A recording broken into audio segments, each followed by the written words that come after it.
Senhoras e senhores, sejam muito bem-vindos ao Imagens Cast dessa sexta-feira. Quem fala aqui, como sempre, é o Manu. E como sempre, ao meu lado, o senhor Caio Maranhão Maia. E aí, Caio, beleza? Boa tarde aí a todo mundo que está vendo essa entrevista, né? E hoje a gente está falando aí com uma das melhores e mais versáteis vocalistas do heavy metal brasileiro, Mai Puertas. Beleza, Mai? Bem-vindo, Mai. E aí, pessoal? Poxa, obrigada pela introdução. Seguimos aí fazendo o nosso melhor por amor aí ao metal extremo. Obrigada pela menção aí como uma das melhores. Estamos tentando levar o legado aí do metal brasileiro que só traz orgulho pra gente. É isso aí. Antes da gente começar a nossa entrevista, eu vou pedir para você que não é inscrito ou inscrita a se inscrever no canal. Se já se inscreveu, ativa as notificações no sininho e deixa o like adiantado, com certeza o papo vai ser muito bacana. Nos siga aqui nas redes sociais. Quem quiser e puder contribuir com o nosso trabalho via Pix. E bora para a nossa entrevista. Mayara, seguinte, eu já estou tentando marcar essa entrevista com você há algum tempo, né? Há muito tempo. E uma dessas conversas que a gente teve, você falou que não estava bem nos últimos meses, e recentemente você fez uma postagem no seu Instagram a respeito de uma cirurgia que você fez no rim, se eu não me engano. Não sei se você se sente à vontade para falar sobre, mas o quão difícil foi passar por esse momento e se isso te trouxe alguma dificuldade técnica para cantar atualmente. Caramba, dificilmente eu falo, né, sobre coisas pessoais, assim, mas também foi algo que eu me senti à vontade de vir a público contar um pouco sobre o que eu estava passando, né? O pessoal sempre vê o músico como uma espécie de super-herói que supera tudo, que passa por tudo, que tem uma vida mágica, né? E no fim nós somos todos humanos e a gente dá pau como qualquer ser humano, né? E aí foi meu momento de ter que prestar atenção um pouco mais no meu corpo. Eu tive um probleminha no rim muito simples, que foi uma pedra milimétrica, né? Algo de 3 milímetros que eu vinha descobrir depois de ter uma infecção. Só que o problema em si não havia sido a pedra, e sim a minha uretra, que era estreita, né, gente? Vamos explicar sobre a anatomia, a gente tem nossa bexiga, tem o rim, e tem a uretra, que é onde tem a passagem do xixi. Normalmente essas pedras a gente elimina naturalmente, o corpo você vai produzindo ao longo da vida, né? Os 30 já estava tendo na porta, então tem bastante coisa que tinha algumas décadas já. E só que aí eu vim descobrir que eu tenho essa uretra muito pequena e aí não conseguia eliminar pela urina, então precisava ser cirúrgico. E a cirurgia de remoção de pedra é simples, mas o pós-operatório para mim foi muito complicado, porque eu tive que usar um catéter, né, que vinha desde o rim, passando pela bexiga até saindo pela uretra. E aí é de longe a coisa mais sofrida que eu já passei na vida. Isso porque eu já passei por várias cirurgias, né? Desde criança eu tive alguns problemas, né? Mas nunca algo tão doloroso assim. Foi realmente difícil, eu não podia ter a minha mobilidade 100%, tudo era muito difícil, isso assim, para as coisas simples, né, do dia a dia. Ao mesmo tempo que meu corpo estava, assim, digamos, apto, mas a presença do catéter era muito doloroso. E aí eu tive que contar com o meu namorado, Vitor, com os meus familiares, né, para poder fazer as coisas do dia a dia, porque eu não conseguia fazer nada. Não dava para, assim, ir no banheiro era a pior parte do dia, algo tão simples assim, né? E aí foram alguns dias que eu tive que ficar parada mesmo, sem fazer nada. E tinha um fator que eu já tinha agendado uma participação com o Sinaia na época, né, que elas iam abrir para os Irmãos Cavaleiro há meses. E eu estava bem preocupada de ter que declinar disso e não sabia como que eu ia me sair. Eu não tive tempo de fazer ensaios com elas, né, por conta disso. Até um dia antes desse show eu não sabia se eu ia conseguir ou não fazer o show, porque eu vinha sentindo ainda dores, né, mesmo depois de tirar o catéter eu ainda sentia dor. E aí esse show eu fiz, correu tudo bem, era uma música só, né? Mas eu ainda não fiz uma apresentação completa desde a cirurgia. A gente tem uma agenda de shows aí a partir de outubro, né? A gente tem uma apresentação dia 8 em Goiânia, e aí segue até o final do ano, né, com shows. Eu retomo os ensaios com a minha banda na quinta-feira, então, assim, Eu vou ver como vai ser agora, né?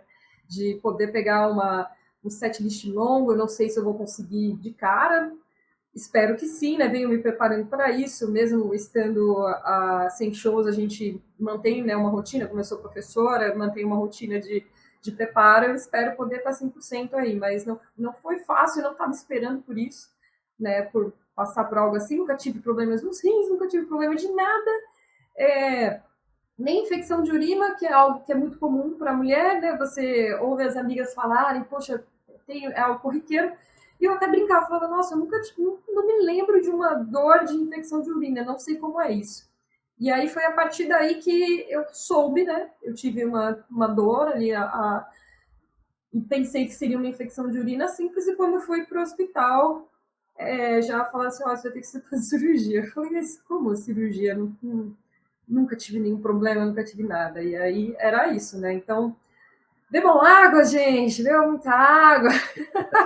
Nunca se sabe, né? O que a gente pensa que, eu bebo água e tal, mas se for ver, assim, os cálculos para uma pessoa do meu tamanho, né, e do meu peso, eu teria que beber cerca de 5 litros de água por dia para estar saudável, né? Então, às vezes a gente fala, mas eu tomo água todo dia, eu levanto e eu tomo um copo de água, mas e quando eu estou em show, quando eu estou em turnê, aí sim eu consumo muita água, porque demanda, né, a gente tomar. Só quando você está em casa, quando você está sem essa demanda, você não lembra, né? E aí onde eu me ferrei, mas tá a lição aprendida aí. E nessa participação que você fez, bateu um nervosismo antes de entrar no palco? Com certeza. Mas eu estava assim tranquila de que, como eu tinha, né, exposto para as pessoas, falando, olha, não estou passando por esse processo, estava tranquila que se eu não conseguisse cantar ali 100%, também não ia ser algo que iria me tirar o meu centro ali, né? Eu venho refletindo muito sobre isso, assim, sobre demandas de expectativa que colocam em cima dos músicos e o que é realmente viável a gente entregar. Porque é aquilo que eu falei no início, né? Nós não somos super-heróis, nós somos humanos, e o humano ele tem suas limitações. E o fã que realmente admira o músico, ele sabe entender essas limitações, né? É isso aí. Essa cirurgia foi esse ano?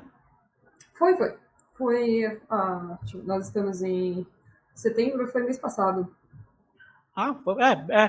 Porque a gente vinha conversando bem recentemente mesmo. Que bom que tá tudo bem, Mayra. Seguinte, em 2021, já falando da Torture, a Torture comemorou os 20 anos do Unholy Spell, certo? Isso, E foi. como é que foi essa comemoração e vocalmente, como é que é cantar, como é que é para você cantar esse disco que não foi você que gravou na íntegra? Esse e muitos outros, né? A Torture Exatamente. tem uma discografia gigante, então não tem como escapar, né? Assim como bandas, eu imagino o próprio Sepultura. O Derek conseguiu participar de muitos CDs, né? Depois da entrada dele. O Angra teve essa transição também diversas vezes, né? O Leone tem um repertório aí gigante para conseguir encarar nos shows. E o Torture eu enfrento a mesma coisa, uma banda que já tem que eu tenho de idade, né? Já vai completar 30 anos. Então, vira e mexe, né, aparece um desafio de reinterpretar algum trabalho da banda. Eu estudo muito, né? Isso é algo que vem de um hábito meu desde que eu não estudava música, mas eu sempre fui muito estudiosa. Isso não significa que quem estuda muito é inteligente ou é bom, justamente porque você precisa praticar muito para poder ter uma excelência. E eu gosto muito de me aproximar das músicas, entender o que elas falam, de onde veio a inspiração do músico para poder fazer aquilo. Então, eu converso muito com o Vitor Rodrigues quando eu tenho alguma dúvida, alguma outra coisa, para saber de onde veio essa inspiração, de onde veio a manha para poder fazer isso e trazer na minha interpretação. Eu não gosto, nem quando eu vou fazer covers, que me chamam para gravar, às vezes, collab e tudo. Você pode assistir, eu fiz uma interpretação de uma música do Angra recentemente, também não estou fazendo cover, estou cantando do meu jeito, eu acho que quando é assim fica muito mais legal. Porque você pode justamente interpretar a música da forma que ela chegou para você. Conhecer a origem dela é importante, conhecer quais foram as influências que os músicos tiveram para concretizar aquilo é importante, mas eu acho que mais importante é você mostrar a sua cara naquilo que você está fazendo. O Holy Spell é um dos meus CDs favoritos do Torture, então foi muito gostoso poder cantar ele ao vivo. ele tem músicas que estão no meu top 3 assim, de favoritas do Torture, como a Abduction Was the Case. Eu acho que eles se saem muito bem quando eles vão para esse lado de sci-fi, a temática deles casa muito com o som. Eu sou muito fã de Arquivo X, de séries e filmes que abordam essa temática mais de sci-fi, então foi muito legal para mim, foi muito gostoso. E a gente chegou até a gravar uma apresentação na íntegra no Show Livre, né, tocando um ano spell inteiro. É desafiador, né, a gente fazer live sessions, porque nem sempre o áudio dessas lives fica do jeito que a gente gostaria, né, mas o que importa é a energia que a gente coloca ali, então para mim foi muito prazeroso, tanto esse quanto outros CDs que a gente já fez comemorações. Eu já peguei comemoração, por exemplo, do Hellbound, que também tem, né, na íntegra a gente tocando no Show Livre. E todas as vezes que eu tenho que encarar um álbum como esse, é um período de muito preparo, de muito estudo, porque eu quero entregar, né, com uma cara nova, mas mostrando ali que eu fiz a lição de casa dos antecessores, né? É isso aí. Vai lá, Caio, manda sua primeira pergunta aí. Beleza. Mai, durante aquele game, né, que a gente fez lá no Metal Station, foi informado que a gravação do disco estava em andamento, do disco novo da Torture. Eu queria saber como está o processo atualmente desse disco. Pois é, cara, desde que começou a pandemia, né, pouco antes disso, a gente já tinha começado as gravações desse disco.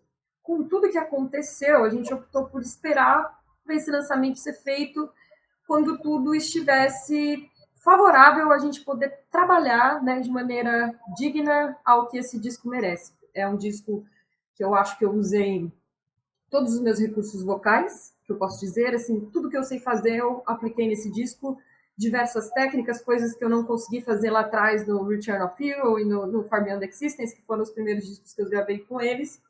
Agora, já, né, anos depois, tem uma outra bagagem, uma outra experiência. Esse disco está pronto, 100% pronto, tanto capa quanto músicas, fotos promocionais, está 100% pronto.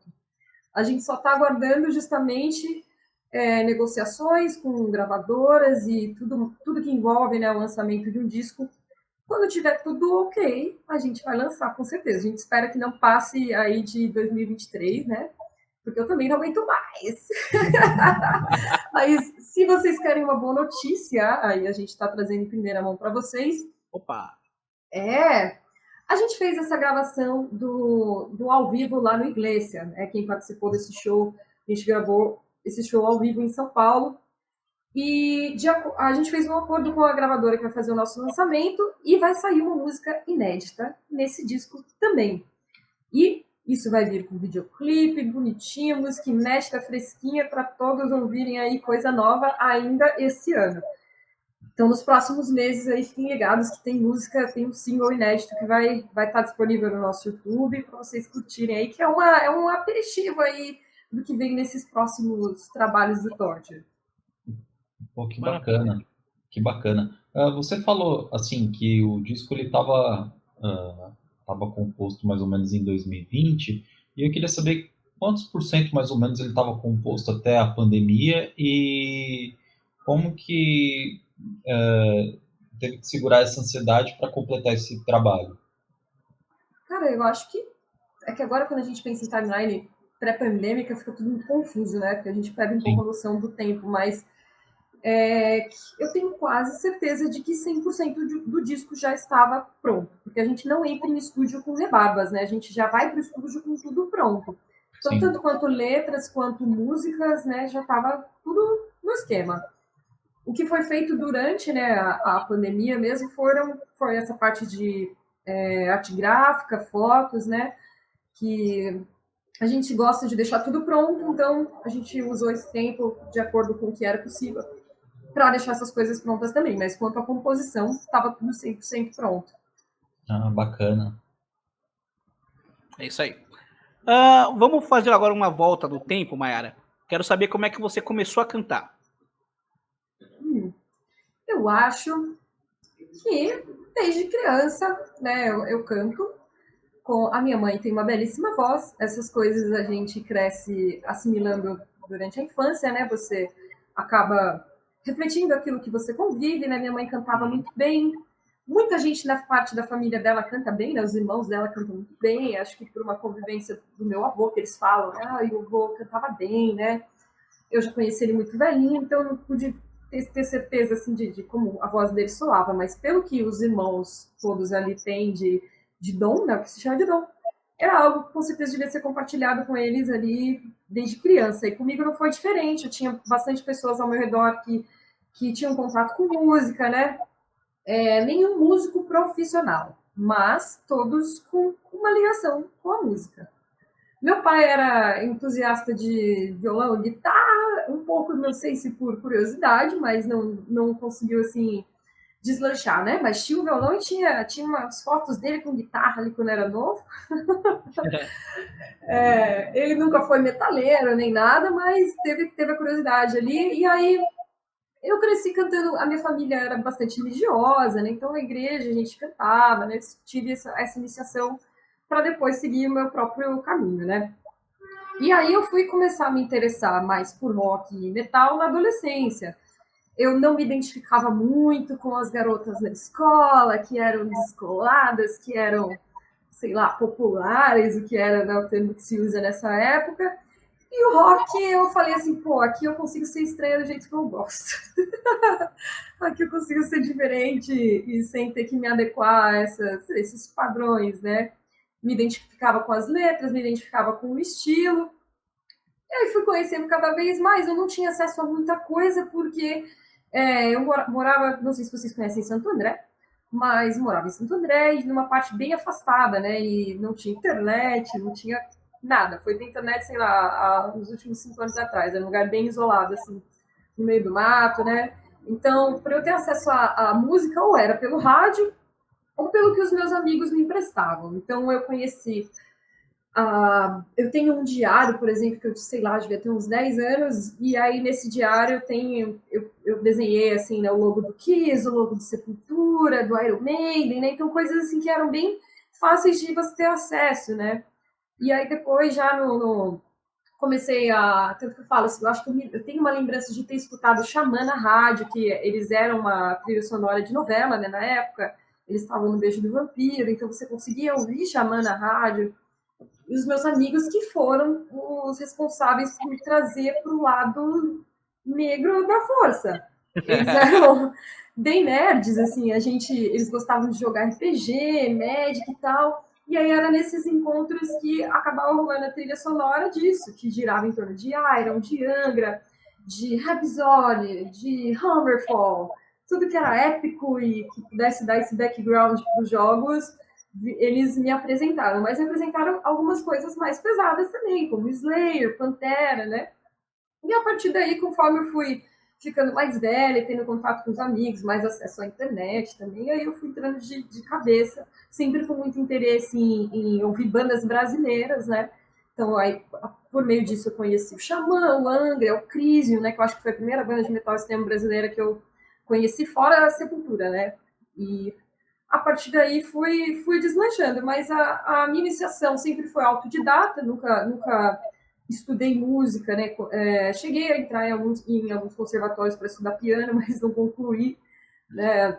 Eu sempre fui mais dessa coisa autodidata. Então eu toco um pouco de violão, toco um pouco de guitarra, toco um pouco de piano, me interesso bastante por instrumentos, mas não tenho uma formação acadêmica nisso, né? E ao decorrer da minha carreira, eu fui estudando coisas específicas, voltadas mais para o que eu canto, né? Então eu tive formação em drives vocais com o Ariel Coelho, que é um dos maiores especialistas da América Latina no assunto. Desenvolvi o meu próprio método, né, de iniciação gutural. E seguimos aí sempre estudando e construindo a minha voz. Eu ainda não considero que eu esteja com a minha voz 100% construída. Ainda tem coisas que eu quero aprender a cantar. Então, continuo aprendendo. Que legal. E assim, você é de 93, né? Isso.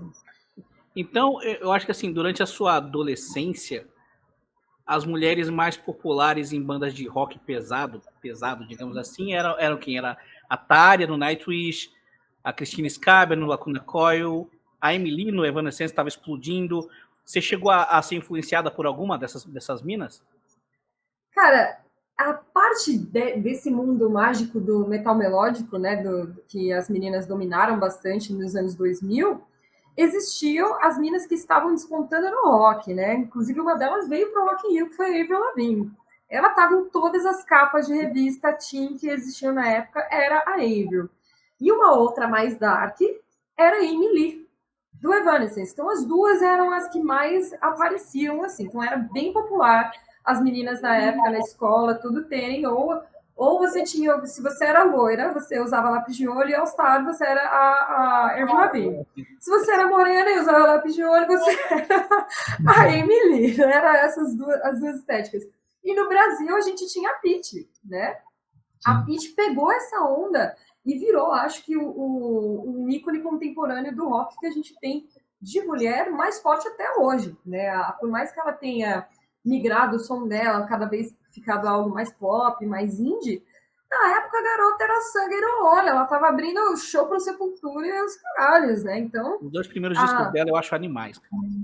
Tocava guitarra, tinha um visual agressivo, né? Então, assim, para as jovens garotas de 10, 11 anos na época, era muito impactante ver. E o que eu me lembro, assim, as maiores na época eram essas 3, fora, né, do Brasil, a Avril e a Emily, e no Brasil a Pitty. Não me lembro de nenhuma outra garota no Brasil que tenha causado tanto impacto no rock depois de Rita Lee, por exemplo, quanto a Pitty, né? Então, independente de ser o estilo que eu ouça ou que eu faça parte hoje em dia, a gente tem que olhar e falar, não, realmente ela foi muito importante para a construção da nossa cena. Aí, né, já que você entrou no assunto Tária e Cristina Scabbia, cara, o que me atraía no Nightwish era mais o mundo que era tipo, como se fosse uma trilha sonora, né, o som deles, assim. Então era algo que, como background, me atraía muito. Mas eu não gostava muito das vocalizações da Tária. Por mais que eu gostava bastante de ópera, não era assim algo que eu conseguia ouvir um CD inteiro e ia falar, nossa, como eu gosto dessa voz, eu não gostava tanto. Mas tinha uma que eu gostava muito, que caiu na minha mão por acidente, porque um primo conseguiu um DVD e aí falou assim, olha, eu não gostei, ouve aí. Que foi o Within Temptation. E a Sharon, né, a vocalista do Within Temptation, tem um timbre muito parecido com o que eu canto, assim, parecido no sentido assim, era algo que eu conseguia cantar, né, era mais algo que eu conseguia me associar melhor do que o Nightwish, por exemplo. E aí, dessas do metal, foi a primeira que me chamou a atenção, foi a Sharon do Within Temptation. Atualmente, a que mais me impressiona é a Flor Jansen. Ela tem uma versatilidade absurda, que eu acho que nunca uma banda ela se encaixou tão bem. Acho que nem no After Forever era tão... Ela podia se mostrar todo o potencial dela, né? O After Forever também ficava meio preso em algo mais operístico, né? Ela veio com o Revamp depois, que ela até metia uns drives, uns guturais ali e tal.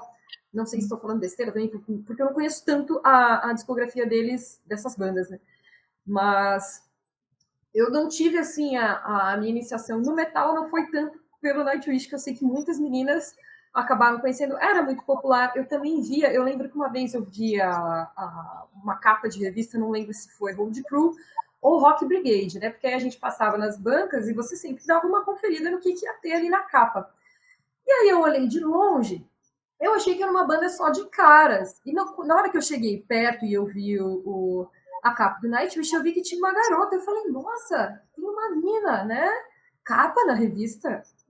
Que impressionante. Então, a gente via o tamanho do impacto que aquilo estava tendo na época, né? Sonoricamente, não era uma estética vocal que me atraía tanto. Porém, o impacto de todas essas que eu citei aqui, né? Desde o rock até o metal melódico, foi estrondoso. Ali, os anos 2000 foi realmente a época em que as meninas começaram a ocupar um espaço de destaque nesse meio. Já vinha sendo batalhada há muito tempo, né? A Doro estava aí há muito tempo nessa. As meninas do Runaways, Girl School, né?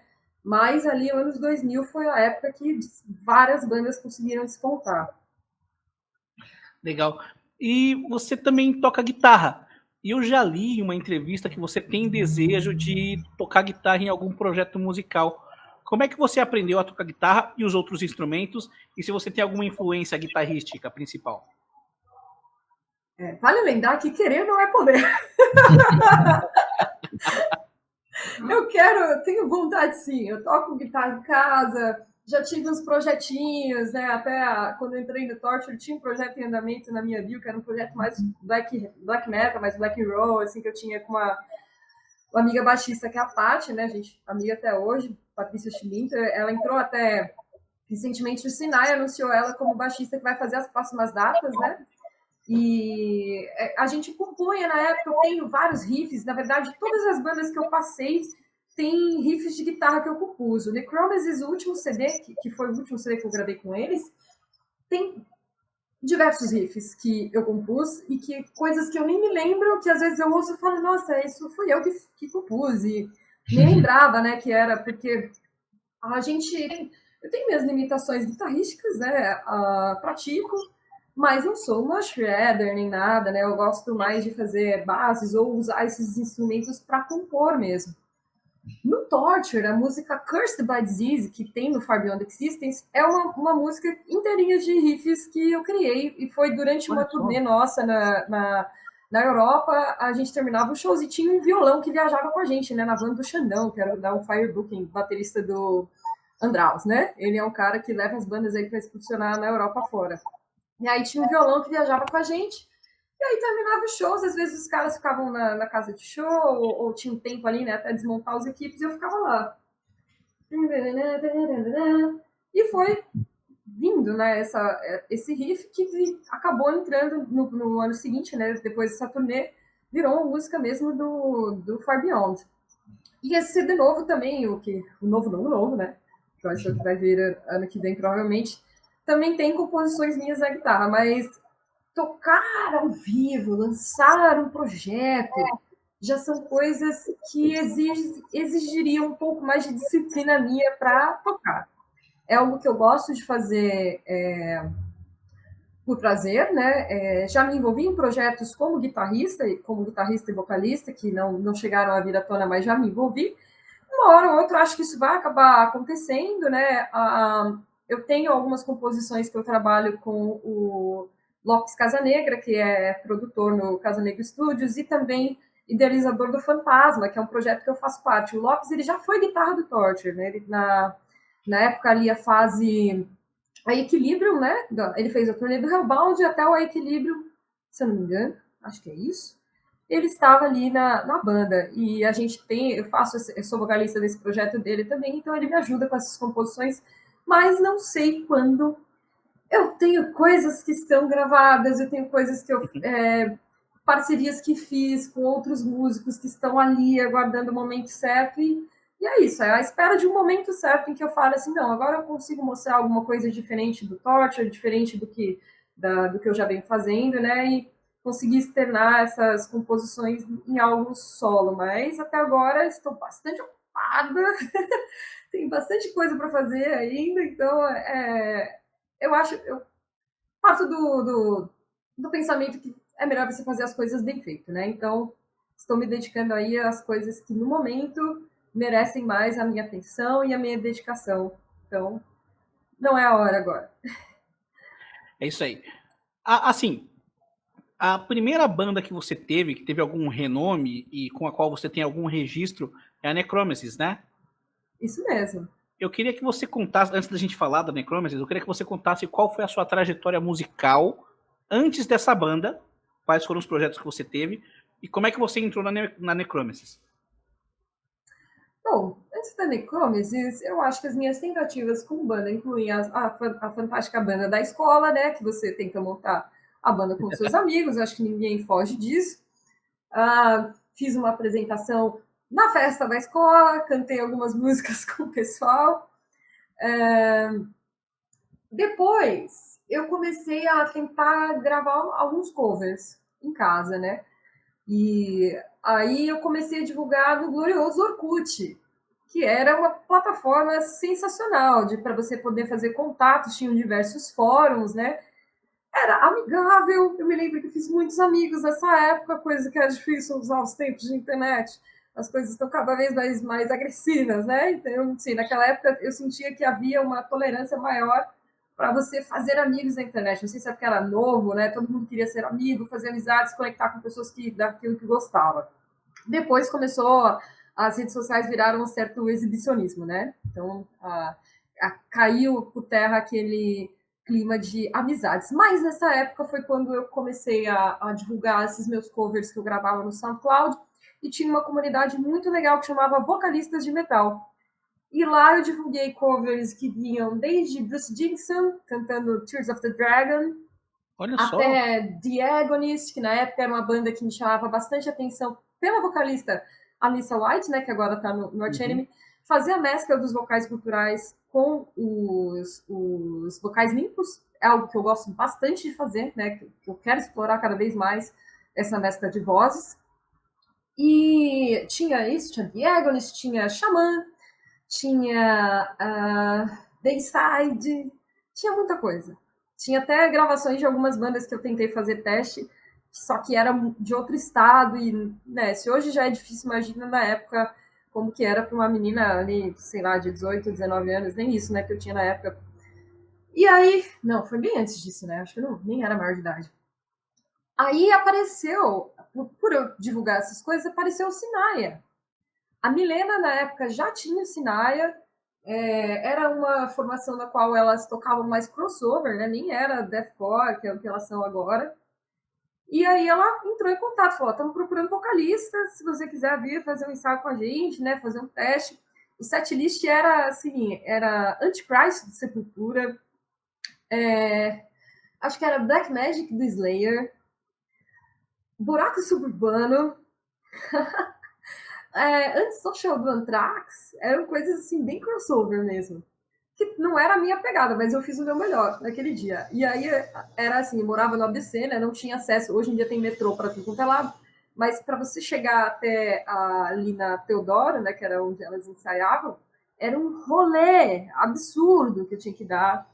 Minha mãe não me deixou ir sozinha, por isso que eu acho que eu era ainda menor de idade nessa época. Levei minha mãe no ensaio e ela ficou assustadíssima. Porque quem são essas meninas tocando esse som barulhento? Que absurdo. Acho que ela não esperava que fosse isso, né? Quando eu falei para ela, mãe, eu vou ensaiar com umas meninas, ela achou que eu ia fazer algum som mais tranquilinho, né? E aí era doido. Ela só assim, ela mesmo assim, achando muito agressivo, ela ficou impressionada de ver o poder daquelas meninas, né? Tão novas e já fazendo um som assim agressivo.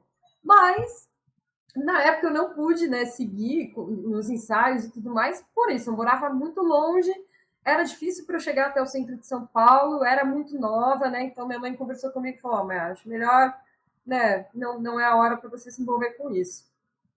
Aí mais para frente eu continuei, eu queria muito ter uma banda com meninas, né? Acho que toda garota que começa fantasia isso, né? Encontrar outras garotas que também toquem, que também gostem do que você faz. É por isso que o Nervosa foi tão importante, né, na nossa cena, porque veio representando esse sonho de muitas meninas ali de conseguir ter uma banda de sucesso com suas amigas.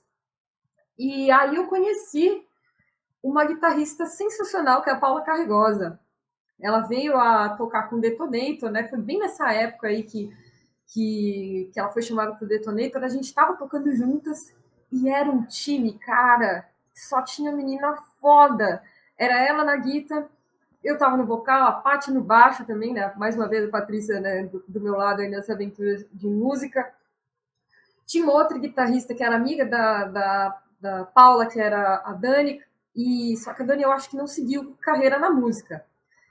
Achamos uma batera muito boa também, né, pelos vídeos do YouTube, encontramos uma batera, e a proposta era tocar technical death metal, né? Então a gente tirava covers muito difíceis, né, de bandas. Eu me lembro uma vez que a gente tocou Cannibal Corpse e a baterista tocando assim, tipo, como se fosse num rolê, assim, muito fácil. A Paula sempre foi uma mina virtuosa na guitarra, né? E aí nessa época a gente era muito nova, então você fica preocupada com tudo, né? Preocupada com a cobrança que depositam em cima de uma banda de meninas de começar a despontar. Eu acho que nessa época o Nervosa já estava fazendo show, já estava assim, acho que era 2011, 2012, já estava começando ali a rolar isso.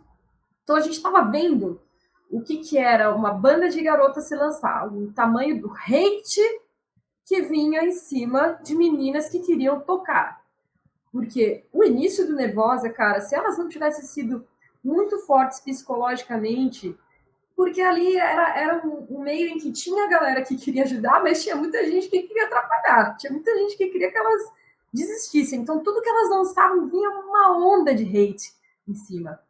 Então, a gente tinha esse projeto, mas com 1000 preocupações. E essas preocupações, elas vêm na cabeça da mulher até do seu comportamento, de como que as pessoas vão julgar, porque você é julgada. Então, imagina, uma banda só com jovens garotas fazendo tudo que jovens fazem, só que tendo uma preocupação de, assim, vão julgar você de uma forma mais pesada do que se fosse um cara, né? Aí veio a oportunidade para a Paula de fazer a participação, que era um quadro da MTV na época, né? Não tinha ficado claro, assim, que ia ser uma banda, que ia se tornar a partir do que o Bruno Sutter estava promovendo. Ela conversou com a gente, ela falou assim, vou participar lá no quadro da MTV, com Detonator e tal.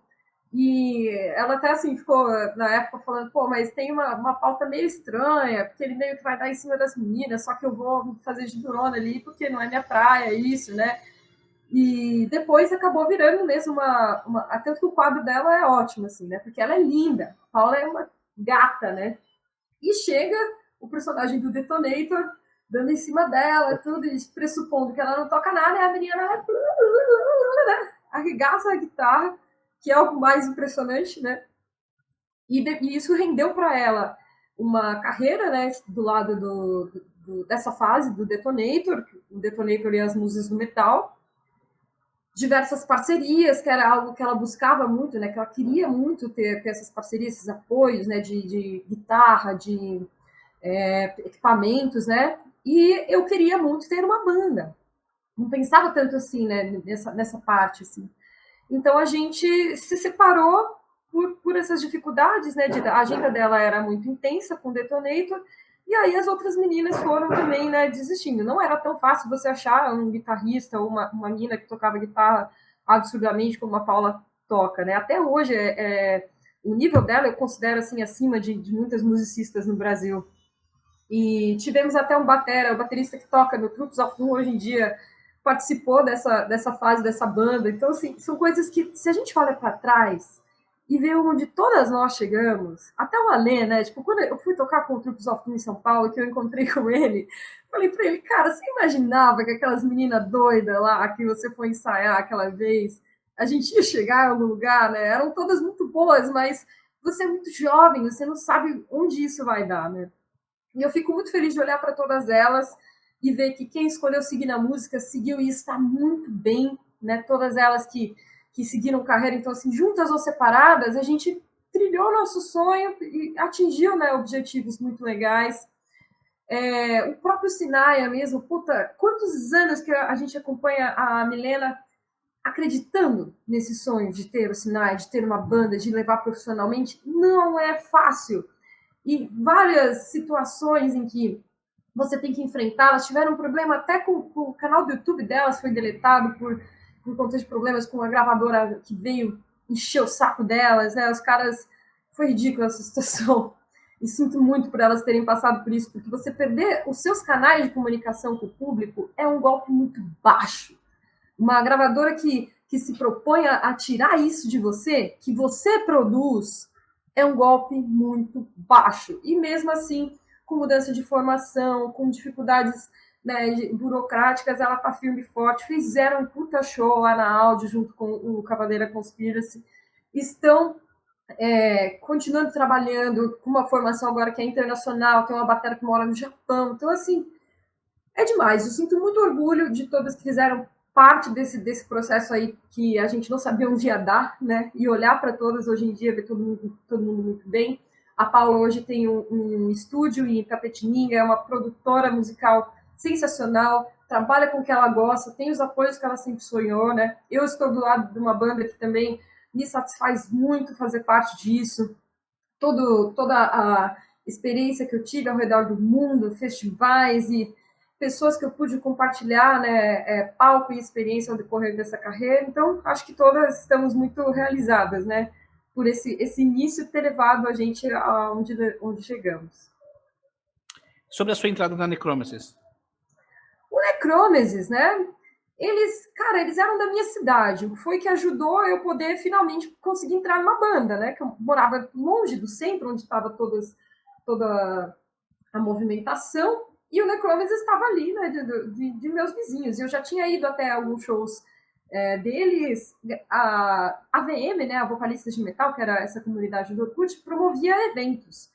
E eu conheci eles em um evento que teve no Manifesto. E aí eles tocaram. E depois tinha um open mic lá, que se você quisesse cantar, você podia cantar. E eu fui cantar nesse dia, né? Fui cantar Angra, cantei Rebirth. Eu e um amigo, meu amigo travou, assim, ficou...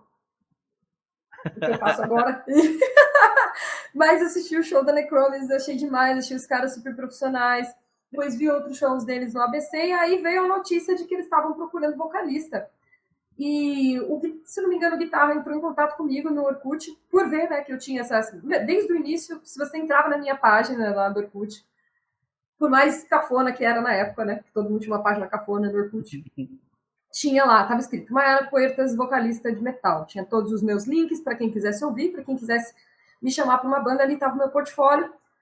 Fiz um ensaio com eles, né, aí eu fui sentir o que era mesmo tirar o repertório de uma banda, né? Porque eles já tinham trabalhos lançados, eles tinham um EP e uma demo, então precisei tirar as músicas da banda.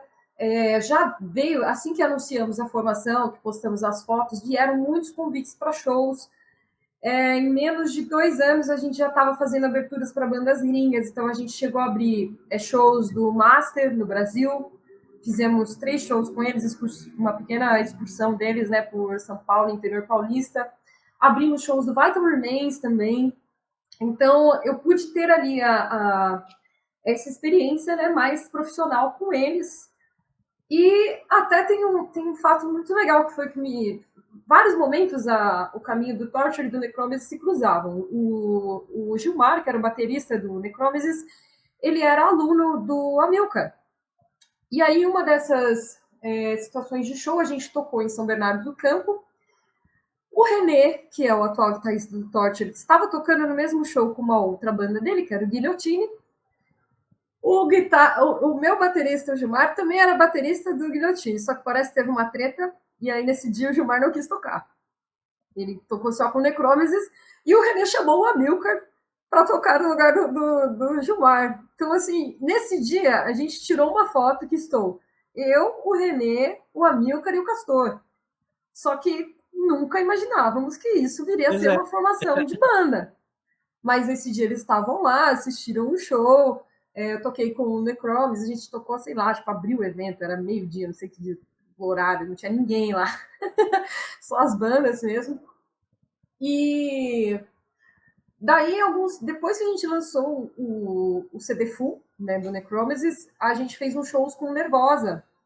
Conheci as meninas do Nervosa, né, finalmente, porque eu conhecia só pela internet. Aí eu fui ter contato com a Fernanda, fui ter contato com a Prica. E aí começou a se cruzar os caminhos do Torture e do Necromancies. E na gravação nessa época o Victor já tinha saído, né, do Torture, eles estavam excursionando como trio.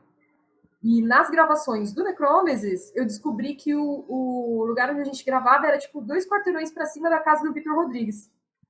Aí mandei uma mensagem para ele: e aí, brother, o que você tá fazendo? Tudo bom? Tô gravando um CD, quer vir gravar uma palhinha aqui com a gente? E ele saiu do sofá dele no mesmo momento, apareceu alguns minutos depois lá, mostrei a música para ele, legal, vou curtir, mas vou fazer do meu jeito, né? Ele é dos meus, tem essa visão também. Aí ele gravou a participação de uma música que tem quase 11 minutos, que é uma composição minha, que iniciou, né, com um riff que é meu, e se desenvolveu nessa música, né, até assim, tem várias fases nessa música, vários climas, que dá para você sentir, assim, o que é... Dá para você não, né, porque eu nunca lancei nada oficialmente para dizer se as pessoas conhecem meu estilo de tocar guitarra, né. Mas eu tenho... Você até perguntou, assim, qual era a minha influência para guitarra. Eu gosto muito de músicas mais atmosféricas. Eu ouvia muito Doom nessa época, então... só que o Doom Death Metal, né? Então, por exemplo, November's Doom era uma banda que eu me influenciava muito. Tem acho que é Victor, o guitarrista deles, é uma banda americana, né, o November's Loom. Ouvia muito Agalloch também, não sei se vocês já ouviram falar dessa banda, a Agalloch. Hoje em dia não está mais ativa, né, mas eram bandas que eu ouvia muito e me influenciavam na tocabilidade. Satyricon também, eu gostava muito dessa pegada mais black metal, né, de tocar guitarra. E aí essa música que o Victor gravou os vocais tinha riffs, né, que foram também meus que originaram essa música. Então, assim, os meus caminhos com o Torture se cruzaram diversas vezes até culminar aí nessa união, né? Que legal. E assim, a partir das gravações que você fez com a Necromesis, principalmente a Poet's Paradox, que foi o disco full, qual foi a repercussão disso para sua carreira? E como isso te impulsionou na cena? Na época, a gente já tinha tido um contato com a Shinigami Records. Eu acompanhava o trabalho que essa gravadora vinha fazendo e, na época, era uma das melhores gravadoras para se trabalhar no Brasil. E quando a gente lançou o EP, eu mandei o material para eles, né, o William, né, da Shinigami, e ele foi um cara que veio, a partir daí, a me apoiar em todos os meus projetos. Quando eu vim para o Torture Squad, ele também lançou pela Shinigami Records o Return of Evil. Então, acho que se eu posso citar assim, uma parceria que foi mais assim, significativa a partir do Necromesis, foi essa parceria com a Shinigami Records, porque cruzou meu caminho um cara que veio a acreditar mesmo de que o meu trabalho ali com essas bandas merecia ser lançado pelo selo dele. E outra pessoa que eu tenho que agradecer muito é a Miki Ruta. Ela é uma produtora italiana que mora aqui no Brasil, e ela fez, né, esses shows, essas turnês do Vital Remains. Ela chegou a trabalhar com Nervosa também nessa época. Ela era bem ativa com Nervosa, se não me engano, a primeira turnê internacional do Nervosa, ela que organizou. E ela queria levar o Necromesis para excursionar pela América do Sul. Chegou a fazer esse convite de que queria arquitetar isso. Só que no Necromesis todo mundo era profissional e a banda era um hobby, né? Então, para você sair em turnê com uma banda, você precisa abrir mão do seu trabalho, você precisa ou arquitetar isso muito bem para você ter uma dispensa ali de alguns dias, ou você vai voltar e não vai ter mais o seu trabalho.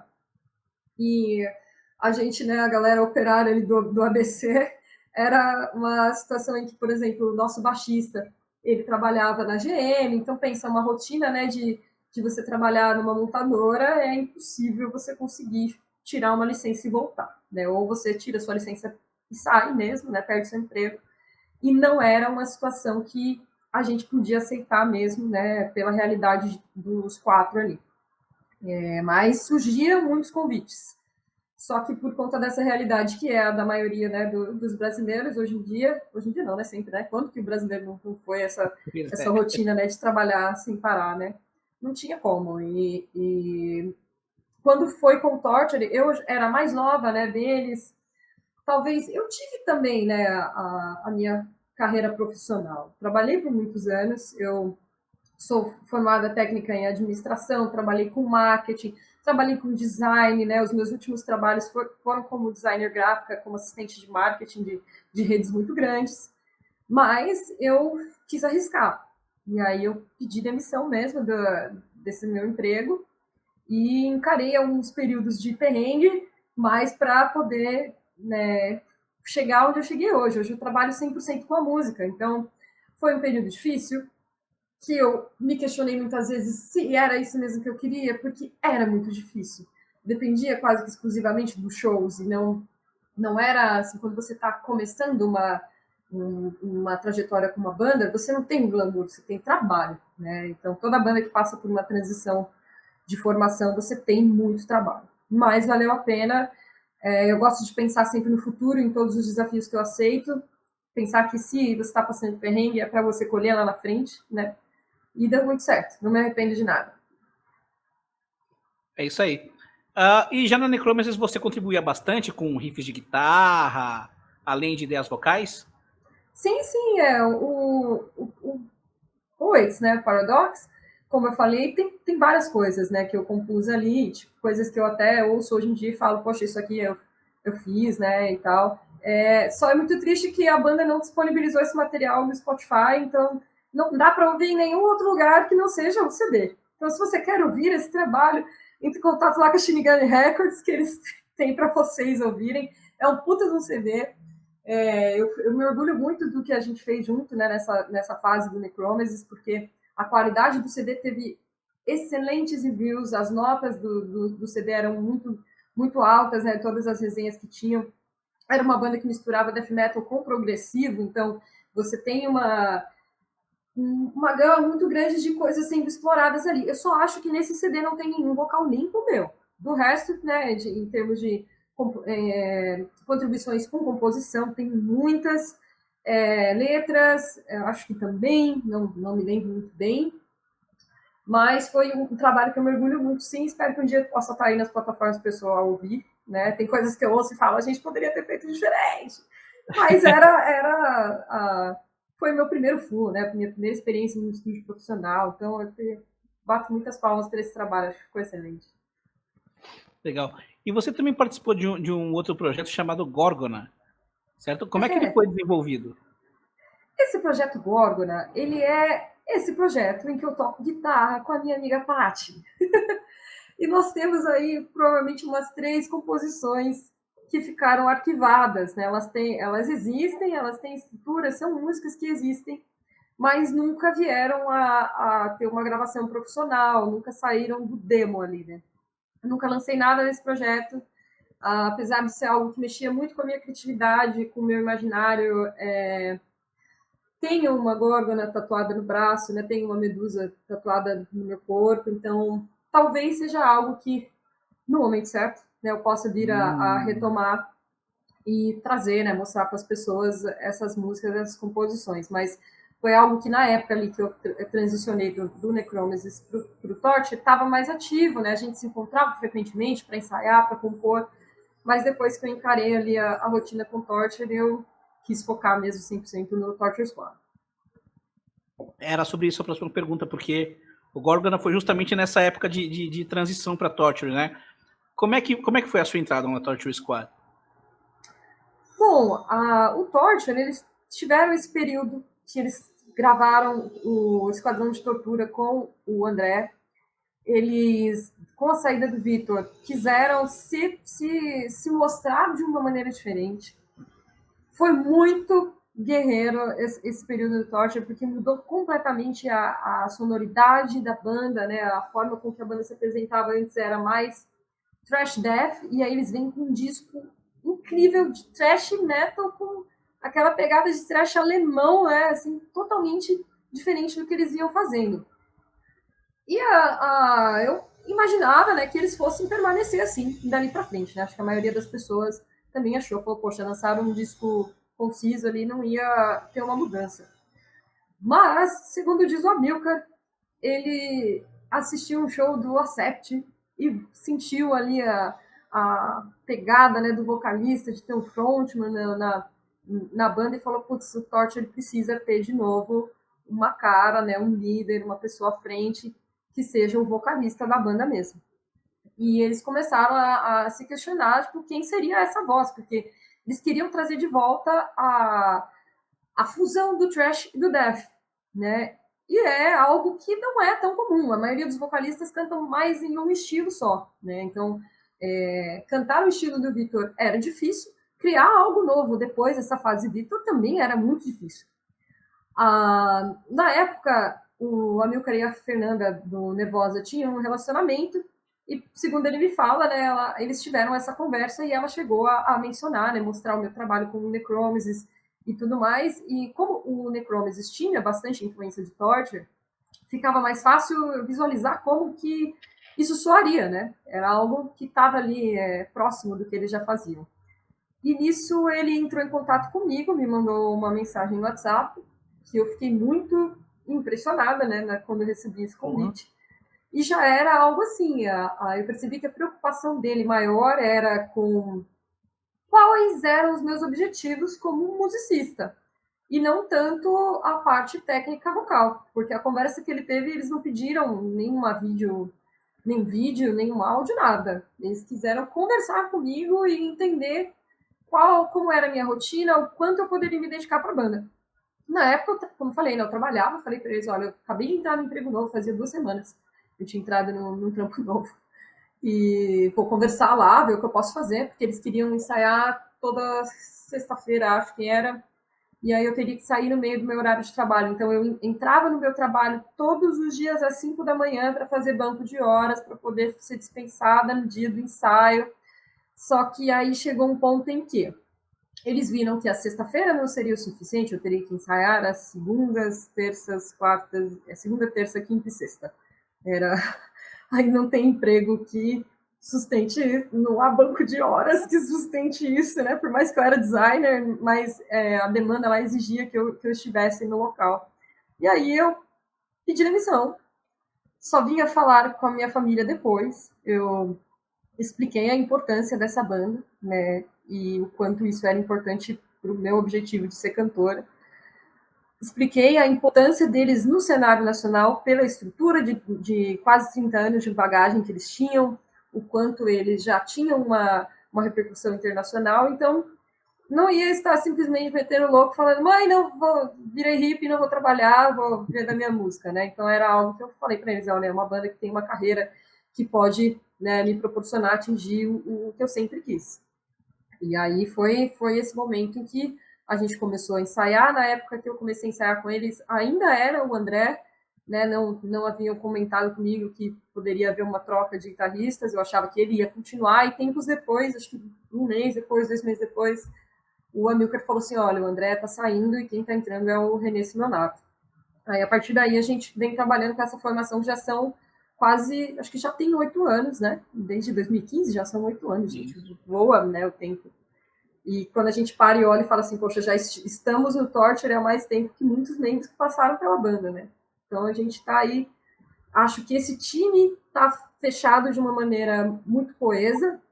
A gente já tem um entrosamento de trabalho, eu participo ativamente dos trabalhos e decisões do Torture Squad, né? Algumas responsabilidades ficam na minha mão também, então já compartilho com eles essa...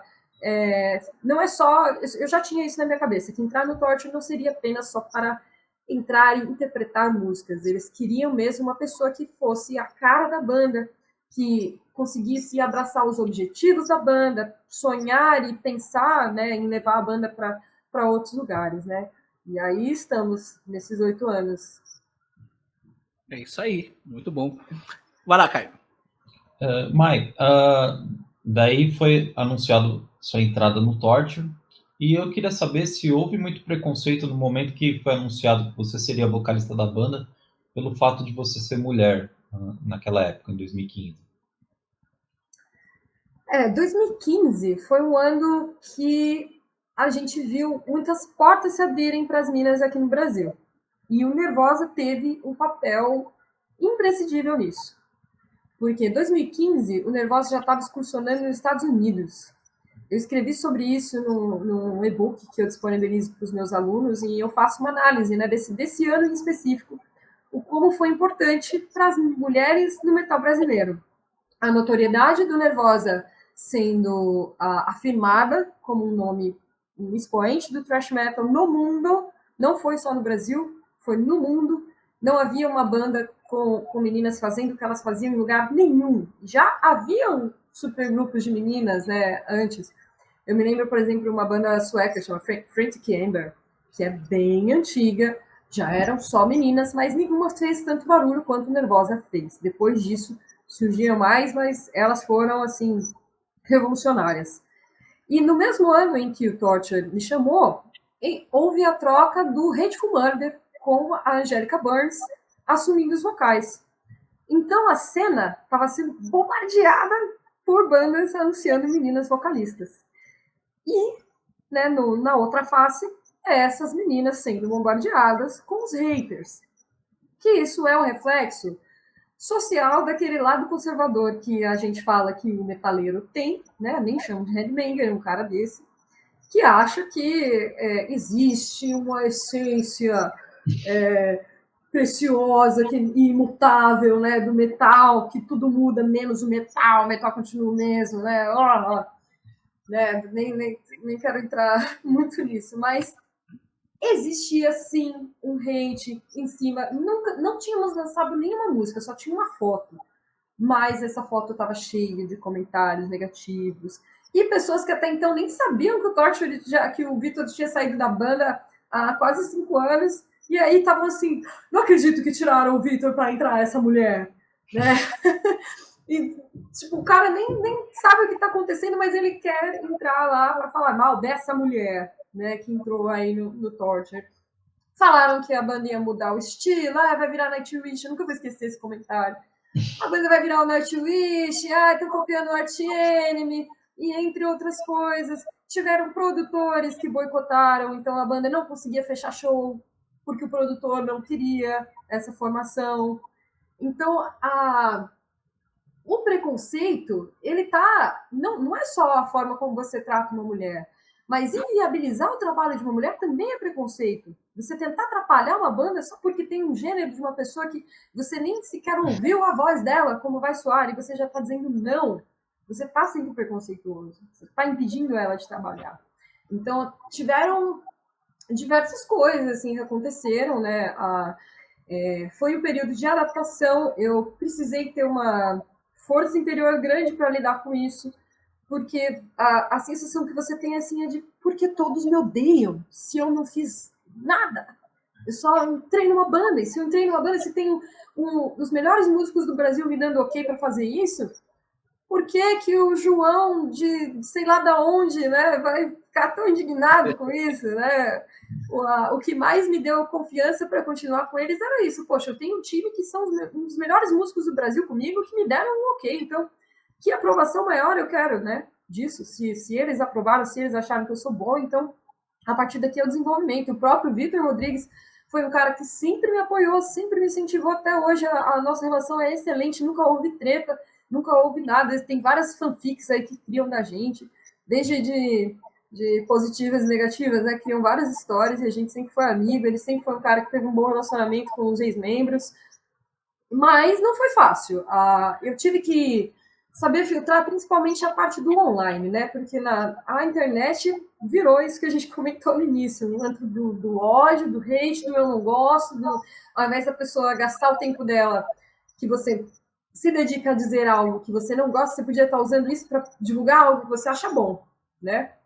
Na minha cabeça, deveria ser assim que as pessoas tinham que agir, usar o tempo delas para promover aquilo que você acha bom. Se você acha que a Mayara não é boa, então promove aquele cantor ou aquela cantora que você acha que é bom. Por que você vai perder tempo indo lá encher o saco dela? Ela tá lá suave, dando comida para os gatos. E aí você tem que ir lá, né, dizer para ela quanto ela é ruim. Poxa vida, amigo. Né, mas a gente vai amadurecendo, aprendendo a lidar melhor, né, com isso. Tive amigas que me apoiaram muito. A Prica foi uma dessas que conversava muito comigo, talvez por essa questão do Nervosa e ter sofrido muito hate desde o início, né? Ela falando assim, você precisa filtrar, você precisa desapegar dessa galera que só quer, né, odiar gratuitamente e focar nas coisas boas que estavam acontecendo dali para frente. E foi isso. Não foi fácil, né? Por muitas vezes tive que lidar com esses pensamentos ruins, né? Que as pessoas não têm noção do quanto isso afeta, né, o músico. Eu vejo, assim, pessoas incríveis como o Rafael Bittencourt, do Angra, que ele tem o Amplifica, o canal dele é sensacional. E aí o cara tem a pachorra, o fã do Angra, né? Que os fãs do Angra têm eles amam e odeiam com muita intensidade. A forma deles demonstrarem amor é dizer que odeiam. E aí o Rafa lá todo dedicado em tocar inúmeras músicas do Angra para eles ao vivo. Aí ele erra uma coisinha ou não lembra, fala, você devia estudar melhor as músicas da sua banda. Isso é uma vergonha, Rafael. Você não estuda guitarra. Deixa eu te ensinar como que vai ser para você melhorar o seu desempenho. Mas, gente, o cara já criou tudo aquilo. Ele já proporcionou o seu amor por Angra só existe porque ele criou todas as ideias junto com os amigos que formavam aquela coisa tão boa. E aí você vê um músico incrível sendo cobrado absurdamente, tendo que lidar com comentários todos os dias. Por mais que você se diga assim, não vou prestar atenção. É como se fosse uma parede ali, que todo dia você acorda e ela tá pichada. Tem mensagens negativas para você. E o problema, né, que eu precisei exercitar assim, tem inúmeras mensagens boas, tem inúmeras coisas boas, Mas aí tem o filho da puta que vai lá acabar com o seu dia e você vai ficar lembrando só daquela. Vai ficar na sua cabeça ali, você vai dormir e vai pensar, o malvado 666 não gostou do que eu postei.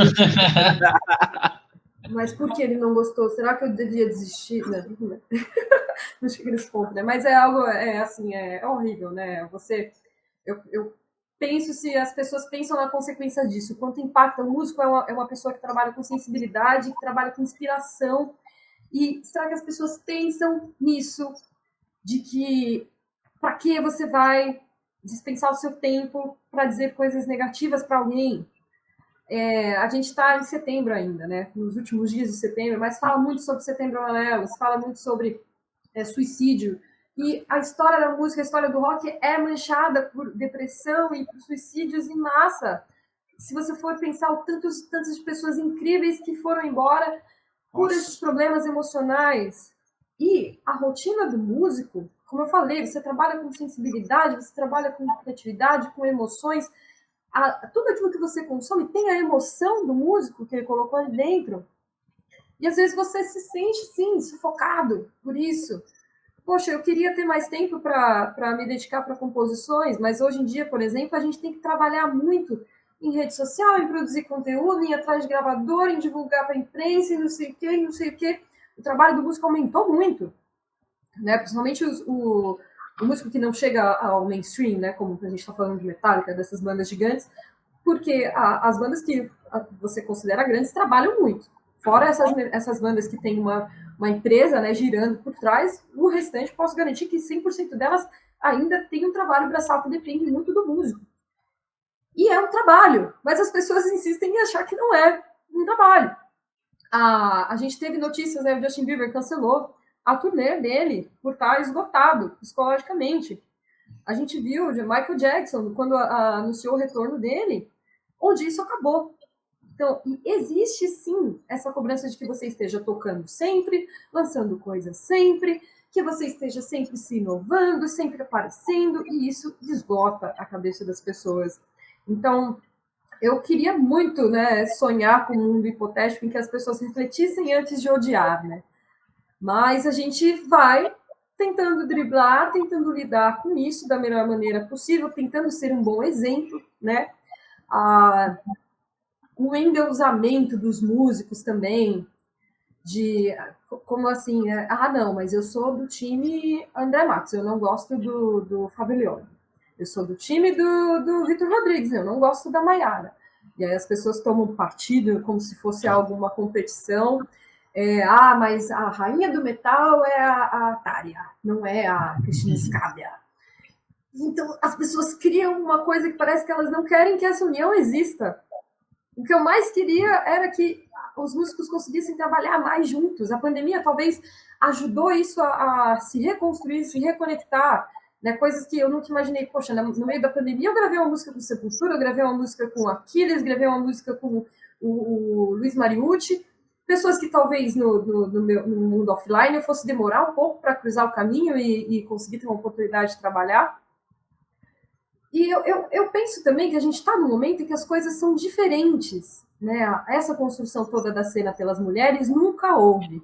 É algo que está nascendo ainda, que essa notoriedade está sendo construída. E lá na frente a gente vai poder olhar, né, como esses mestres, como André Matos, como Rafael Bittencourt, já, né, mulheres maduras, e vamos olhar e falar assim, olha, esse foi o legado que a gente construiu para a cena se desenvolver, né? Então, eu acho que existe uma responsabilidade dos músicos em pensar nessa necessidade de ser mais unido, e existe a responsabilidade dos fãs também em respeitar o músico como ser e pensar que tudo aquilo que a gente entrega é produto do que nós vivemos, né? Então, se isso pudesse ser um mundo em que os sentimentos das pessoas sejam respeitados, os limites das pessoas sejam respeitados, as diferenças, o entender que o músico é uma pessoa que sofre, que tem depressão, que tem problemas de saúde, que paga as contas, que trabalha, que tem filho, né?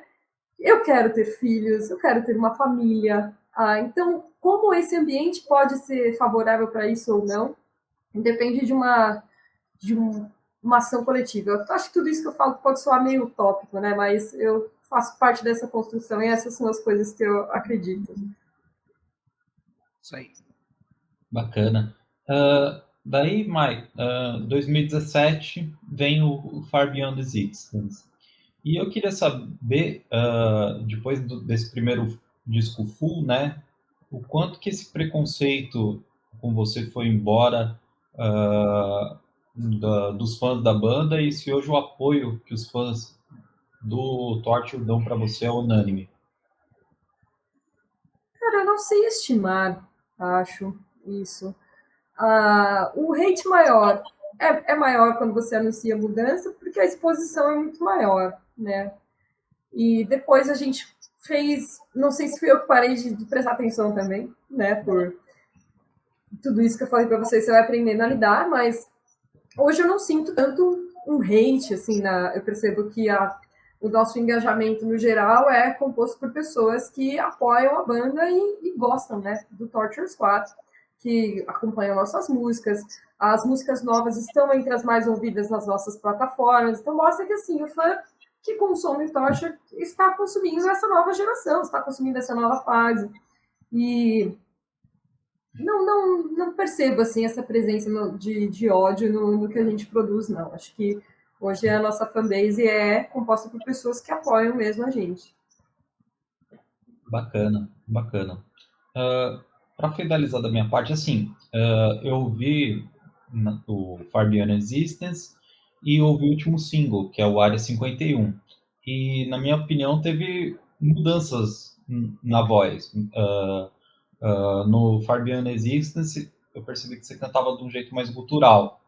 E já no single agora, você vai para um estilo mais scream. E eu queria saber como que isso foi planejado e quais dos dois estilos que são maioria no thrash e no death é mais confortável de você cantar hoje em dia. Aí está. Eu tenho uma curiosidade para te contar, porque o single da Area 51 foi gravado na mesma época que o Far Beyond Existence. Caraca! Só que era uma regravação. E o Far Beyond ele acabou convergendo mais para o estilo death, né, nas músicas. Então eu usei, acho que o meu ponto forte sempre foram os vocais mais graves e quando você está com o produtor do lado, foi o Wagner Meirinho, né, ele procurou trabalhar comigo mostrando os meus pontos fortes. Então meu vocal mais gutural, mais grave era o que chamava mais atenção e a gente explorou ele mais. Os vocais agudos, né, mais rasgados, eu fui ousar, mas era algo que eu não me sentia tão segura, né? Eu venho da escola de George Fisher, do Cannibal Corpse, ali, do Nergal, do Behemoth, né? Todo aquele vocal mais grave. E essa regravação, ela originalmente era em regiões mais agudas, então eu fui mostrar ali a minha interpretação. Talvez, onde você vai poder encontrar assim, uma mudança mesmo, um shift ali de técnica, foi na regravação da Generation Dead, que a gente lançou na pandemia, né? Foi num festival online do Xamã, lá a gente regravou essa música, lançou um videoclipe. E aí ali eu trabalhei uma técnica diferente e também nuances vocais bem diferentes. Mas no caso da Area 51 foi tudo na mesma época, só foi mesmo abordagens diferentes, né? Um era autoral, o outro era uma regravação. Certo. Então, ali na regravação eu tentei ir mais na linha do que o vocalista anterior tinha feito, mas com a minha interpretação. Entendido. Eu achei bacana os dois estilos, porque assim, quando você faz o scream, ele não é um scream tão rasgado, ele tem um pouquinho mais de presença na voz, então não soa tão estridente, tão pancada assim. Eu gostei bastante. Muito obrigada. Esse CD novo esse single novo, eu tô tão ansiosa pra lançar, porque eu mudei um monte de coisa, eu não sei se o pessoal vai gostar, se não vai gostar, tá muito diferente. Usei thrash, usei death, usei tudo que eu sabia fazer e todas as técnicas que eu aprendi ao decorrer, então eu tô ansiosa, porque aí eu quero ouvir a opinião de vocês desse single depois. Pode Porque deixar. aí é uma síntese. Vou fazer review. Por favor. Vai ter review do disco aqui. Isso aí. Vamos lá. Quanto que a Torture Square mudou sua vida? Você tinha um emprego comum, você largou esse emprego para viver de música e hoje você é inegavelmente uma referência na voz, no heavy metal, na cena brasileira e até fora do Brasil, principalmente para as minas. Mas eu quero saber de você o quanto que a Torture Squad mudou a sua vida. O Torture foi a mudança do hobby para o profissional. Foi aquilo que eu sempre persegui, né? Sempre quis ser uma vocalista profissional. E o Torture foi a afirmação daquilo, de que eu havia percorrido o caminho certo, né? Foi a oportunidade de trabalhar com músicos de um nível absurdo. Então, a partir dali eu precisei entrar na rotina que era de um músico profissional. Então, a parte mais difícil talvez tenha sido mesmo abrir mão dessa rotina mais estável que eu tinha, né? De todo mês ter o meu salarinho ali bonitinho, né?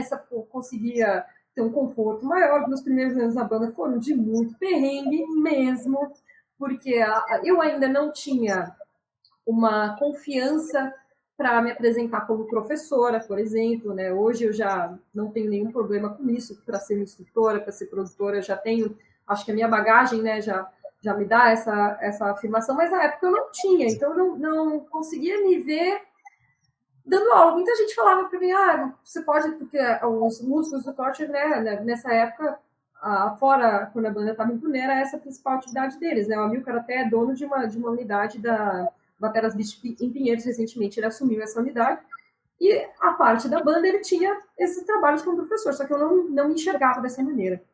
Então era algo que, assim, eu guardava o meu cachezinho ali com muito esmero, né? Ficava guardando ali aquela grana, porque eu não sabia quando que a gente ia voltar para a estrada de novo. Eu tinha uma loja online em que eu vendia roupas, eu vendia várias coisas, tinha que me virar para conseguir arrumar uma grana, né, para conseguir segurar as pontas. A grana que eu tinha era para ensaiar, para comer. De vez em quando tomava breja com os amigos e isso era muito bom, mas era um perrengue assim absurdo. Tanto que depois, assim, né, em épocas que a gente ficou mais parado, só que tinha que continuar ensaiando, eu falei para os caras, olha, eu não tenho condições, tá zero, assim, por mais que eu morava com os meus pais, né, isso era uma escolha minha, então financiar isso também era uma responsabilidade minha, né, não era da ossada deles, né, eu nunca quis sobrecarregar eles com isso, então, ainda mais sabendo que era algo que podia dar certo, mas que podia não dar, então assim, isso é minha responsa, eu que vou arcar com isso, então me virava, fazia os freelas, né, sou designer, dava um jeito, fazia esses corres, né, como falei, vendia roupa alternativa, dava meus pulos até conseguir chegar nessa fase em que a banda tinha uma estabilidade maior, uma rentabilidade maior, mas esse primeiro período foi muito difícil. E eu sei também que não são todas as pessoas que poderiam abrir mão disso, né, para poder seguir esse sonho. Tem gente que tem família, tem filho para sustentar, então acho que isso, como eu era jovem e não tinha filho, algo assim, né, para empreender, foi um pouco mais fácil, mas eu morei um tempo na casa do Torture Squad, né, que a gente fala, que é a casa da Dona Elza, a mãe do Amilcar. Um beijo, Dona Elza, a senhora é a rainha do metal brasileiro. Se não fosse a compreensão da senhora, não existiria o Torture Squad, né? E ela, o amor, a família do Amilcar também sempre apoiou. O pai dele era baterista, né, de banda de twist lá, assim, é uma história muito legal que eles têm da família deles, de ser algo de pai para filho. E aí lá nessa casa tem esse estúdio, né, da banda, que eles ensaiam, mas é a casa de Dona Elza. Então ali eu passei um período morando no quartinho da banda e me virando, né, com os frilas, até as coisas realmente melhorarem. Fui atrás de estudar, me formei, estudei com o Ariel, onde ele foi o cara que me botou para palestrar mesmo, né? Eu entrei em contato com ele querendo estudar, e ele falou assim, então, quer dar um workshop? Então, eu foi a confiança dessas pessoas que acreditavam no meu trabalho foram me fazendo, né, a notoriedade que o Torture apresentava, as oportunidades, os contatos, né? Vinha trabalhar com o Wagner Meirinho, que era a produtora que gravou a gente, fiz alguns trabalhos na produtora para ele, fui consultora de moda, gravei videoclipe de banda, fiz um monte de coisa. E para poder, né, conciliar com essa agenda do Torture.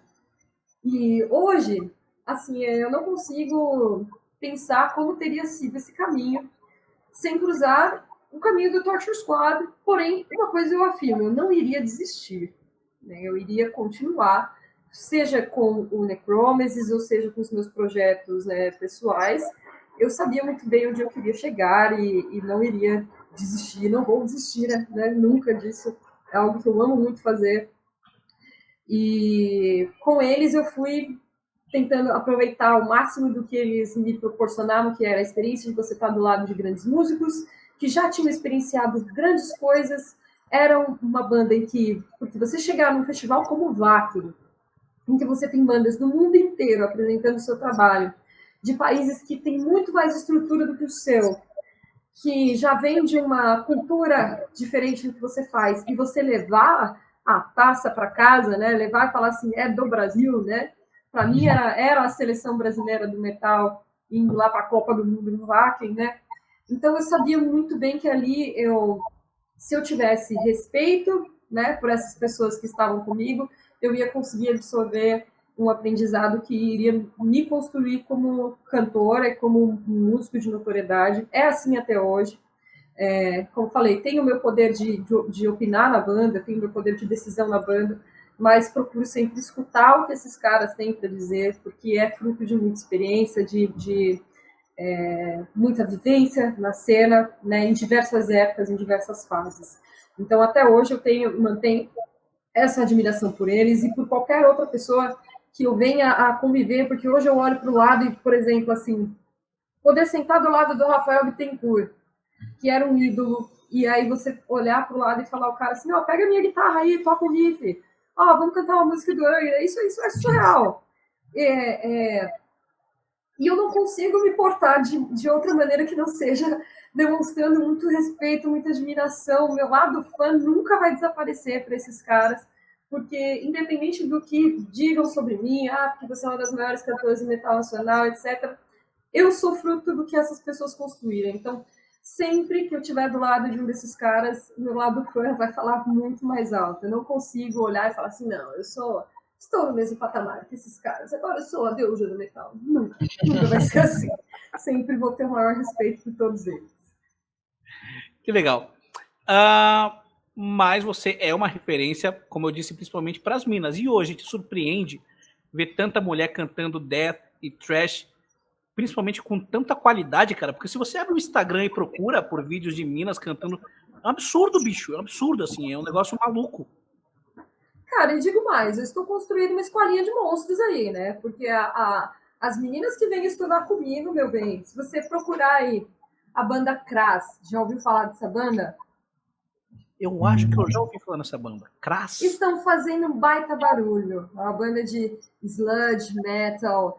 E os dois vocalistas foram meus alunos. Tem a Marili, que é uma das vozes, e tem o Lucas, que é vocal e guitarra. Uma dupla aí que vem fazendo muito barulho, fizeram vários shows com o Manger Cadavre, que também é outra vocalista que arrebenta, que é a Nata.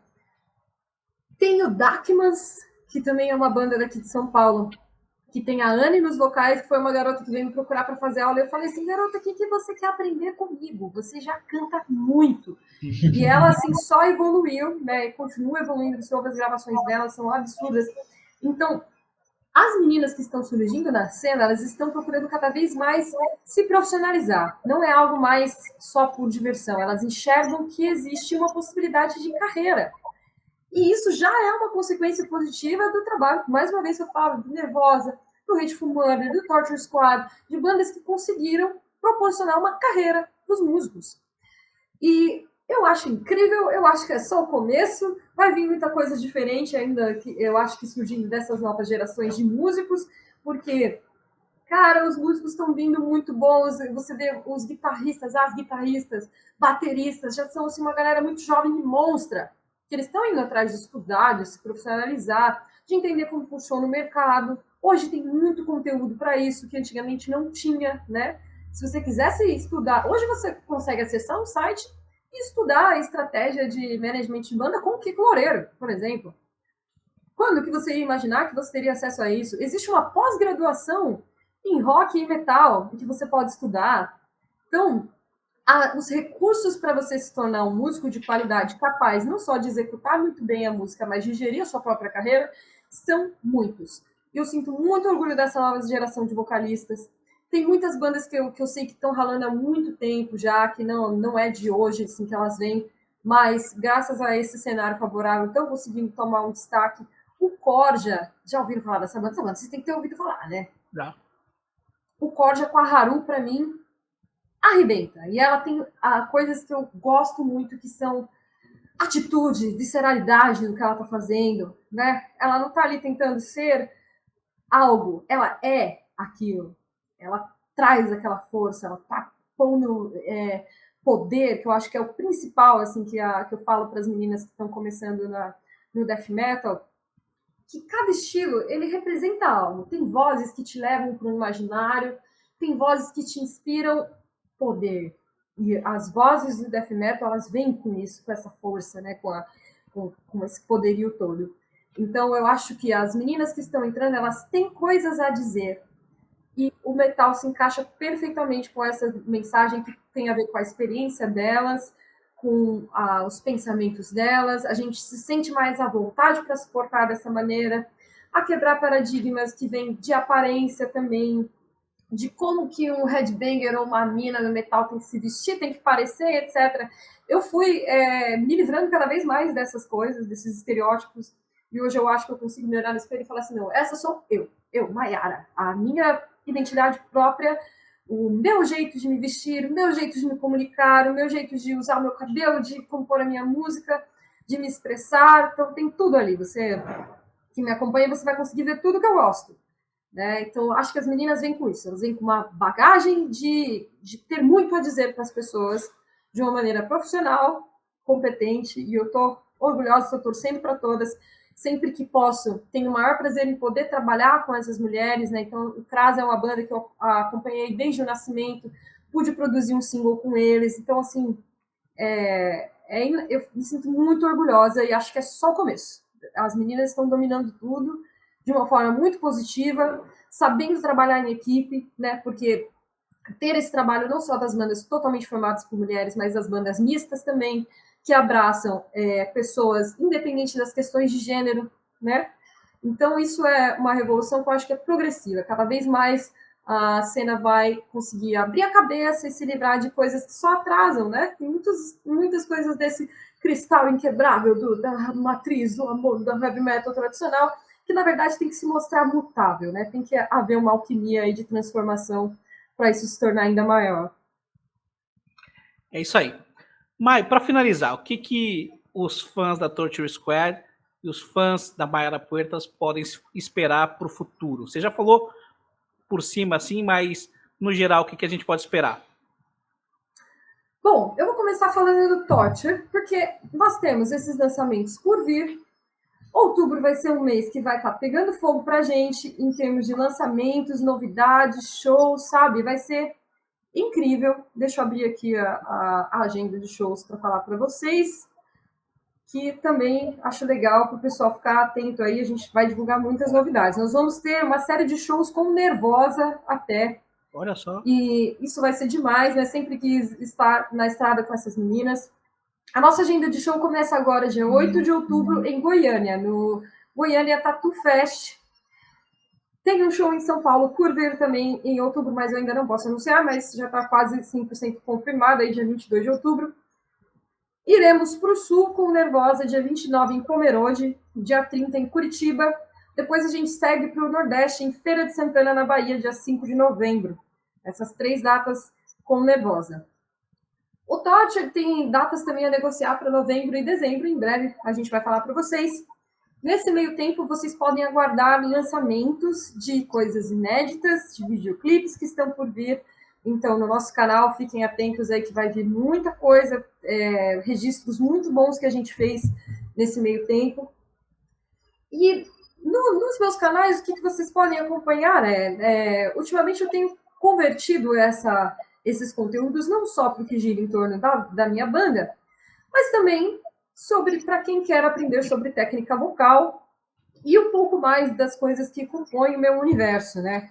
Eu tenho planos aí de trazer coisas, novidades no Spotify. Eu tenho uma playlist que se chama Queens of Noise.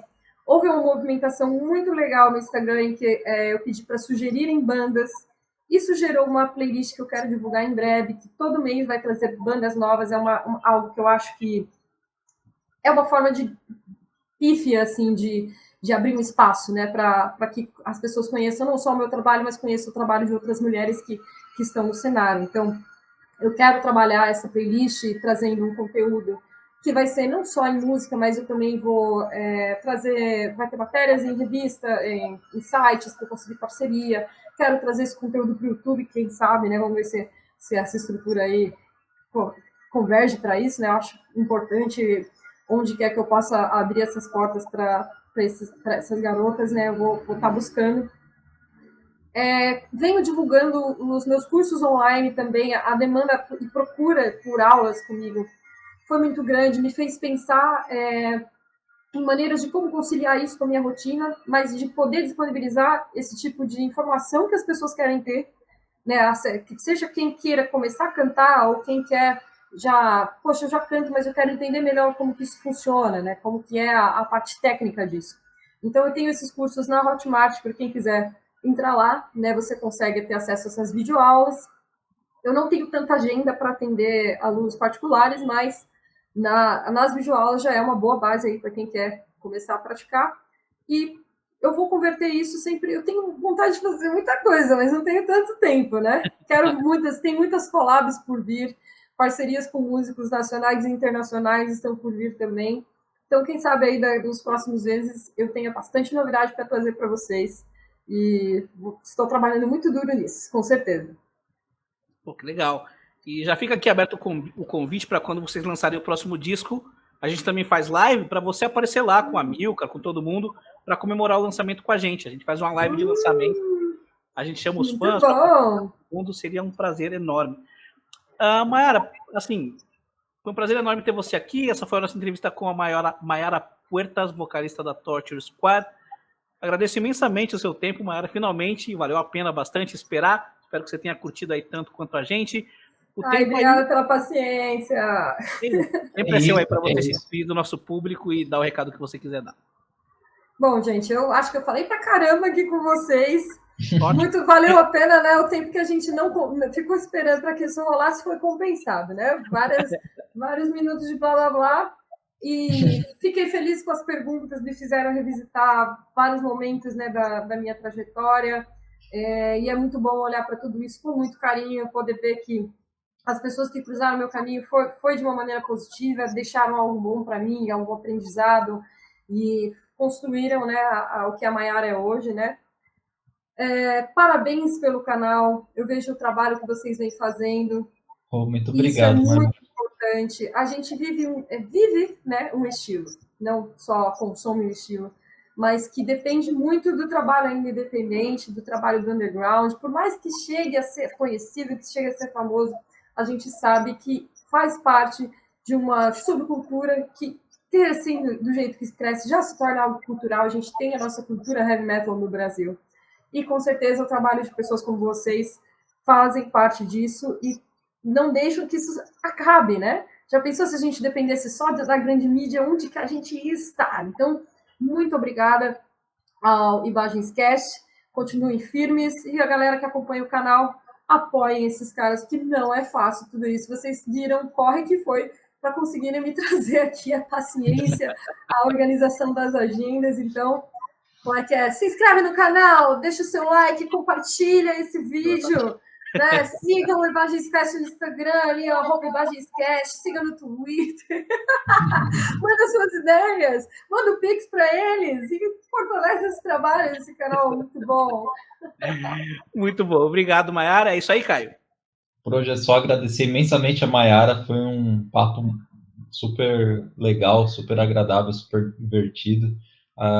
Espero que vocês tenham curtido ver essa entrevista, tanto quanto a gente teve de gravar, porque foi sensacional. É isso aí, pessoal. Sigam o conselho da Mayara, se inscrevam no canal, ativem as notificações, deixem um like, nos sigam nas redes sociais, quem quiser e puder, contribua com o nosso trampo via Pix e aguardem as próximas entrevistas que vem muita coisa legal por aí, beleza? Falou!